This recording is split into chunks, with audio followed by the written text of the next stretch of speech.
안녕하세요, 이지호입니다.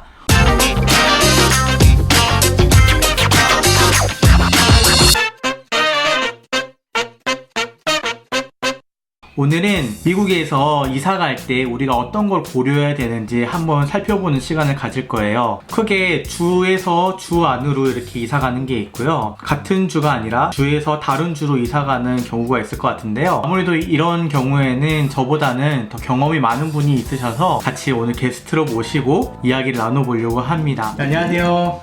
안녕하세요. 여기는 제 같은 학교에서 같이 공부하고 있는 목사님이고요. 최근에 주에서 주로 이동한 것을 몇 군데 이동하셨죠? 한 3군데 주 사셨죠, 지금? 펜실베니아, 메릴랜드, 버지니아, 다시 펜실베니아. 그게 한 6개월 사이인가 1년 사이인가요? 1년 사이에 이렇게 이사를 자주 하셔가지고 이제 이사 처리하는 거에 대해서 팁 좀 공유해달라고 제가 요청을 해서 부르게 됐습니다. 이사 가려고 딱 마음을 먹으면은 뭐부터 일단 시작을 해야 될까요? 우선은 집 계약부터 해야죠. 중요한 게 내가 지금 살고 있는 집 계약 기간하고 새로 살 집의 계약 기간이 이게 좀 겹쳐야 돼요. 왜냐면 이사하기 전에 그 이후에 처리해야 될 것들이 꽤 많거든요. 청소나 뭐 부러진 거 있는지 깨진 거 있는지 이런 것들을 가지고 처음에 시작할 때 보증금 냈던 거 까거나 그걸 가지고 이제 청소는 이렇게 해달라, 벽에 붙은 구멍은 다 막아달라, 주인 요구하는 게 있어요. 그런 건 이제 해야 돼요. 그러려면은 기존의 집 계약 기간에 새 집이 들어갈 시기가 포함돼야 돼요. 그래야 좀 여유롭게. 그러면은 제가 기존에 살고 있던 집 계약 기간하고 새로 살 집의 계약 기간하고 여기 끝나고 여기 시작이 아니라 이렇게 약간 겹쳐야 된다는 거죠? 그렇죠.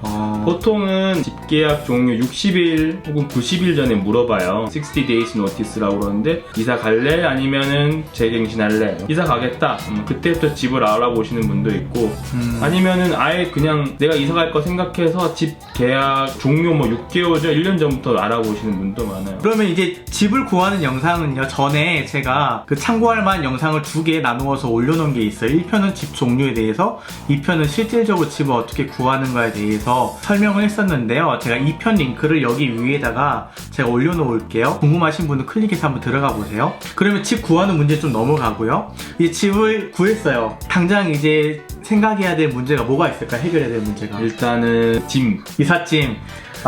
이삿짐. 내가 싸야 될 것인가 아니면 남에게 맡길 것인가. 보통 한국은 이제 포장이사 많이 하잖아요. 그렇죠. 포장이사 많이 하죠. 한국 포장이사 최고예요. 여기도 포장이사가 있나요? 있어요. 있긴 있어요. 주로 대도시 위주로 많이 있는데 장점은 굉장히 편해요. 내가 할 거를 남이 한 1시간, 2시간 안에 모든 거 다 끝내줘요. 대신에 되게 재밌는 게 내가 짐을 싸야 되는 경우가 있고 내가 짐을 포장이사인데 내가 짐을 싼다고요? 네, 포장이사인데 내가 짐을 싸야 돼요. 말이 안 맞는데? 근데 웃긴 게 내가 짐을 안 싸고 그 사람들이 짐을 싸주면 차지를 해요. 포장이사? 그러면 그건 포장이사가 아니잖아요. 근데 그게 포장이사예요. 이 사람들이 처음에 뭐 하냐면 싱글하우스냐 타운홈스냐 콘도냐 아파트냐 이런 거 따지고 아파트나 콘도면 몇 층에 있냐, 1층이냐 2층이냐 3층이냐 다 물어봐요. 견적을 낼 때 한 층이 높아질 때마다 100불씩 차지를 하더라고요. 그 다음에 하는 게 뭐냐면 피아노 있냐 없냐, 침대가 몇 개냐, 소파가 몇 개냐, 큰 것들 위주로. 그렇죠. 그 큰 것들이 많아지면 또 차지를 해요. 이사 비용 얼마, 이 광고 믿고 그냥 전화하는 것보다는 전화하면서 구체적인 단가를 좀 알아봐야 되겠네요. 그렇죠. 그 가격 차이가 많이 나나요? 포장이사랑 셀프로 스스로 하는 거랑? 금액대가 확실히 달라요. 포장이사가 1000불이다. 그러면 셀프 이사는 100불? 10배 차이가 나는 거네요. 10배 차이죠. 그 포장이사는 확실히 편한데 그만큼 가격이 많이 든다. 최대로 많이 나면 10배 차이까지 날 수 있다라는 거죠. 그럼 셀프 이사는 어떤가요? 셀프 이사 같은 경우는 제 기억으로는 짐을 직접 싸야 돼요. 최대의 난제는 이제 박스를 구하는 거죠. 한국 같은 경우는 박스를 이제 좀 살살 이렇게 만들 수 있는데 미국은 좀 좋은 박스 구하고 싶으면 홈디포나 로스나 이런 데 가서 사야 돼요. 그래서 그런 데서 박스 사는 분도 있고 운 좋으신 분들은 여기저기 이제 커뮤니티 같은 데서 내가 박스가 필요해요, 박스 좀 주세요 하면 이렇게 안 쓰는 박스들 이렇게 주시는 경우도 있어요. 그렇게 해서 이제 내가 박스를 포장을 해요. 포장을 하고 나서 하는 게 이제 유홀, 트럭을 빌려야 돼요. 마치 한국에 있으면 이제 용달을 빌리는 거죠. 용달을 빌리는 건데 한국에서는 용달이면 사람도 오잖아요. 운전하시는 맞아요. 자기 차로 해주니까.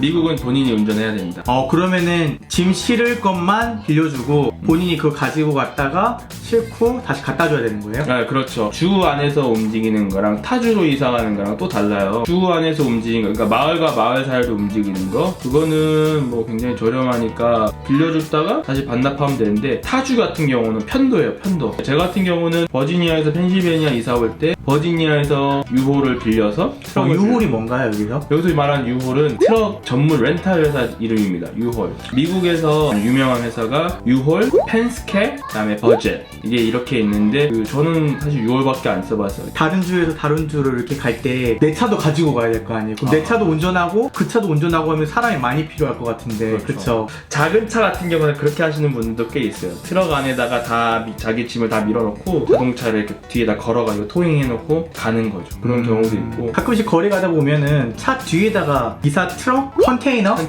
같은 거를 이렇게 달아가지고 가는 것도 있던데. 네, 있어요. 유홀에서 그것도 빌릴 수 있는 거죠? 네, 6월에서 빌리는 수도 있고, 또 PODS, 파즈라는 회사가 같은 경우는 집 앞에다 컨테이너를 내려놔요. 그러면은 이제 내가 그 컨테이너에다가 이렇게 짐을 넣어요. 네. 그거는 다 끝나면 문을 잠가요. 컨테이너를 잠그면 몇 월 며칠 몇 시 지정된 시간에 그 새로 이사갈 집 앞에다가 컨테이너를 내려놔요. 그러면은 그 문 잠근 거 가지고 다시 열어가지고 그렇죠. 짐 빼서 이렇게 하는 거네. 네, 컨테이너를 그냥 이동해 주는 거네, 거기에서. 그렇죠. 네. 아, 차로 나는 가고 나머지 가족들은. 그렇죠. 네, 그런 경우도 있어요. 근데, 그것도 괜찮은 것 같아요, 아이디어가. 근데 문제는 가격이 역시. 아, 비싸나요, 좀 더? 견적 내보니까. 그럼 가격 순서를 매긴다면 가장 비싼 건 포장이사, 그다음에 파즈 같은 컨테이너 이사, 네. 그 다음에는 셀프죠. 셀프 이사, 유홀에서 빌려서 하는 거. 그렇죠. 가장 적게 하려면은 아예 택배로 붙여버리는 방법은 없나요? 택배는 이렇게 말하면 돼요. 배보다 배꼽이 크다. 차라리 그러려면 그냥 무빙 세일로 해가지고 내가 가지고 있는 짐들을 차라리 다 처분하고 중요한 것들만 가져가는 방법도 있고요.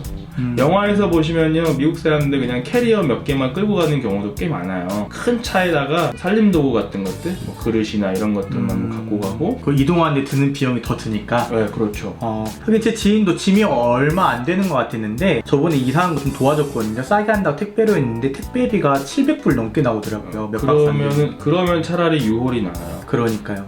예, 유홀은 제 기억으로는 펜실베니아에서 메릴랜드 갈 때 400불 정도? 버지니아에서 펜실베니아 올 때도 그 정도 준 것 같아요. 아예 그냥 마일 수대로 잡고 거기서 그냥 계속 요금을 차지를 추가로 하더라고요. 그럼 차를 빌리면은 유홀은 이제 내셔널 와이드죠. 네이션와이드. 그래서 버지니아에서 빌려서 펜실베니아까지 온 다음에 펜실베니아에 있는 유홀에 그걸 반납하면 되는 거예요. 그렇죠. 내가 지정을 해놓는 거예요. 반납 장소를 지정해 놓으면 반납한 곳에다가 내놓으면 끝. 그리고 이제 그거는 편하네요, 확실히. 그거 좀 편하죠.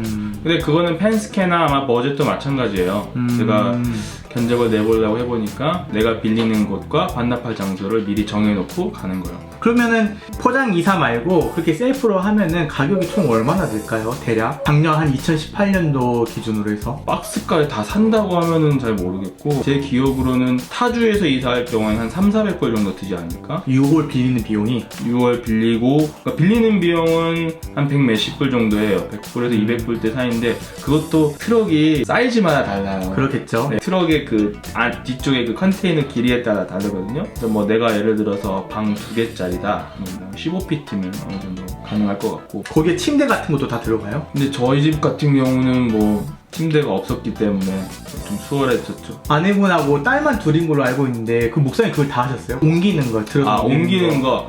사람 안 구하셨어요? 아니요, 구했어요. 그럼 사람 어떻게 구하셨어요? 무빙 컴퍼니가 또 따로 있어요. 그런 사람들만 할 수 있는. 6월 사이트 같은 데 보면 또 있어요. 6월에서 내가 차를 예약을 할 때 차를 예약을 하면서 뭐 무버가 필요하면 무버를 이렇게 선택할 수 있거든요. 네, 두 사람당 뭐 90불? 많게는 뭐 300불, 400불까지 가는 경우도 있어요. 자, 그러면은 이사할 집도 정해지고 어떻게 이사할지도 이제 결정이 됐어요.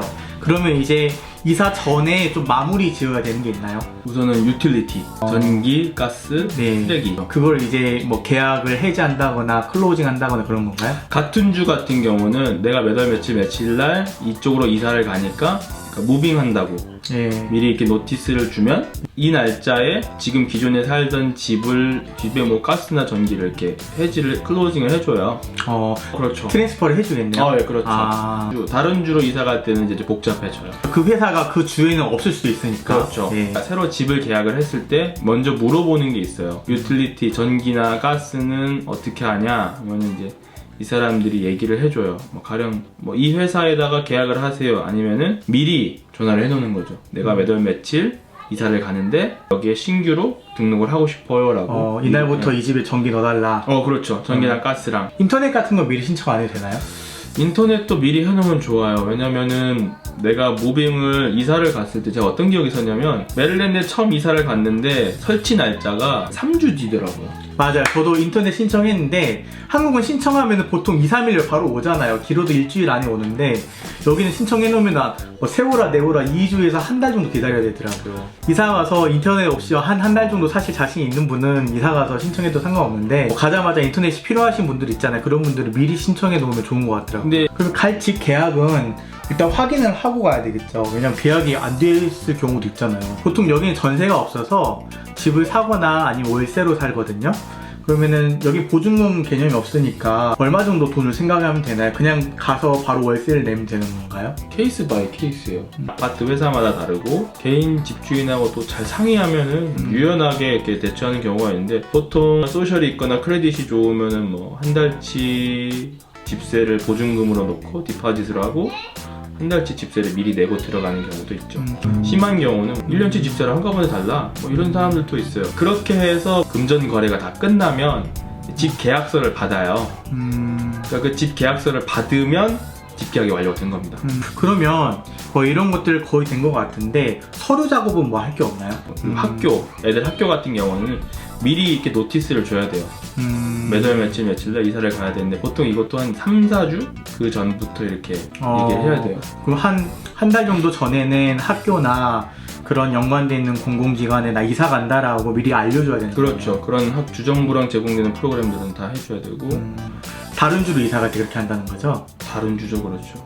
기존에 살던 주와 이사갈 주가 아예 시스템 자체가 다른 경우가 생겨요. 예, 알겠습니다. 한 이 정도 하면은 이사 가기 전 준비는 어느 정도 마무리가 될까요? 예, 거의 그 정도는 마무리된 것 같습니다. 지난번에 뭐 이사 가기 전에 해야 될 게 너무나 많더라고요. 근데 이제 이사를 어쨌든 우여곡절 끝에 딱 갔어요. 그럼 이사 가고 나서 이제 끝이에요? 제일 중요한 게 있어요. 면허증. 미국에서 가장 합법적으로 나를 증명할 수 있는 신분증이죠. 같은 주인 경우가 있고 다른 주인 경우가 있겠네요. 네, 어쨌든 재발급이에요. 왜냐면은 같은 주여도 주소가 달라 버리다 보니까 내가 이 주소를 다른 주소로 바꿀게요 하면은 이 주소와 관련된 거주지 증명을 또 해야 돼요. 그건 저도 저번에 이사 가면 한번 해봤던 것 같아요. DMV에다 전화해서 이제 또 찾아가서 저 이사 갑니다 라고 하니까 무슨 노란 딱지 같은 거 하나 주더라고요. 그래서 그거 이제 같이 하거나 아니면은 새로운 주소가 이렇게 박혀있는 면허증을 새로 발급받으려면 20몇 불인가 내라고 했던 것 같아요. 맞아요. 네. 재발급 받아야 돼요. 아예 그 주의 면허증을 새로 받아야 되는 거죠. 쉽게 얘기하면 미국에서 타주로 이사 가는 거는 그냥 딴 나라 이사 가는 거랑 똑같아요. 그래도 다행인 건 같은 주인 경우에는 뭐 번호판은 안 바꿔도 되잖아요. 근데 다른 주는 이제 번호판도 다 바꾸셔야 됩니다. 번호판을 바꾼다는 얘기는 이제 차 등록도 새로 해야 된다는 얘기네요. 그렇죠. 그럼 등록할 때 내는 세금도 다시 내나요? 네. 예. 보통 얼마 하죠, 세금이?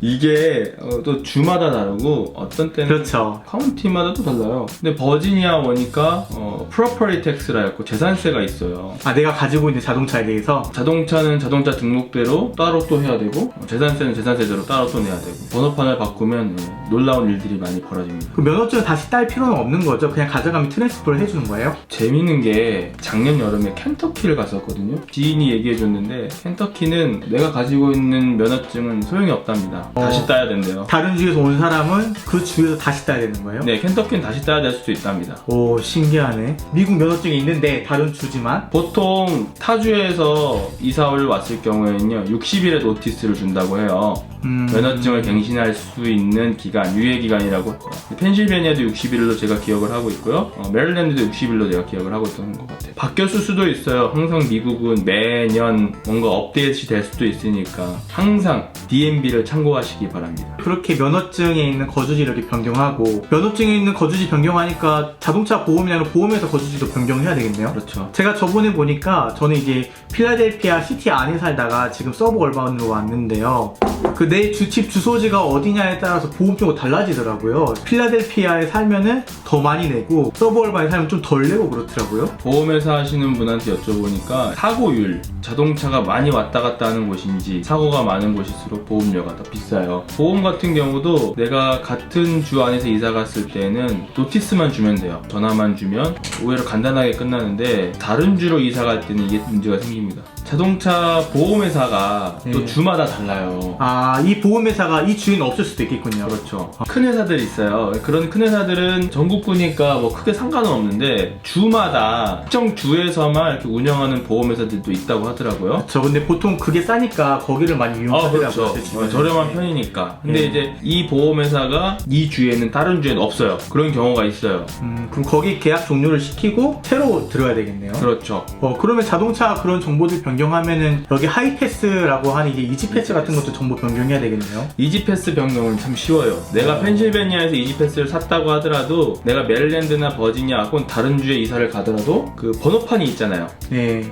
번호판만 잘 기입만 해주면 인터넷 들어가서 그렇죠. 이제 번호판만 새로 바꾼 걸로 그렇죠. 정보를 수정해주면 끝인가요? 네. 그 밖에 또 해야 될 게 뭐가 있을까요? 주에서 제공하는 것들, 학교 의료보험 같은 것들 새로 해야 돼요. 그렇죠. 의료보험이나 뭐 학교 등록이나 아니면 공공기관 관련된 프로그램들 다시 등록해야 되겠네요. 그때 중요한 게 뭐냐면 해당 주에 가지고 있는 신분증이거든요. 면허증 처리가 정말 중요하겠네요. 그럼 무슨 일을 할 때. 무조건 제 1순위는 면허증입니다. 자동차 보험 같은 경우는 내가 기존에 가지고 있던 면허증 가지고도 사실은 뭐 갱신할 수 있어요. 뭐 다른 공공기관이나 세금 신고를 하시는 분들은 해당 면허증이 있어야 된다고 하더라고요. 이 얘기하다 보니까 얘기가 엄청 길어졌는데요. 여러분 어떠세요? 물론 저희가 뭐 A부터 Z까지 뭐 다 이야기할 수는 없겠지만 여러분들이 이사할 때 기본적으로 생각해 보시면 좋은 것들에 대해서 이야기를 나눠봤습니다. 그 밖에 또 우리가 알아야 될 게 있을까요? 사람마다 다 경험하는 게 다 다른 것 같아요. 제가 경험했던 게 틀릴 수도 있어요. 왜냐면 항상 미국은 다양하니까요. 케이스가. 케이스 맞아요. 바이 정말 케이스 바이 케이스. 땅이 넓고 뭐 주도 다양하고 거기에 따라서 법도 너무 다양하니까 그냥 미국이라고 해서 미국은 이래라고 말하기가 정말 어렵더라고요. 어떻게 여러분들에게 도움이 되셨는지 모르겠네요. 물론 미국에서 이사하는 게 처음이신 분들도 있고 사전에 정보를 미리 알아보려고 하신 분들도 있을 거예요. 저희가 말하는 게 물론 모든 정보가 될 수는 없겠지만 또 무조건 정확한 정보가 될 수 없을 거라 생각해요. 그런 면에서 이제 저희는 저희가 경험한 내용들을 이제 같이 공유하는 거고 여러분들이 우리의 경험을 듣고 여러분들이 이사하시는데 참고하시라고 이렇게 자료를 남겨놓습니다. 여러분이 영상이 도움이 되셨다면 좋아요 하나씩 부탁드리고요. 그리고 계속해서 저희 영상을 함께하고 싶으시다면 구독하기 버튼 누르시면 계속 제 영상을 보실 수 있습니다. 그럼 저희는 또 다음 시간에 다른 영상을 가지고 찾아올게요. 안녕.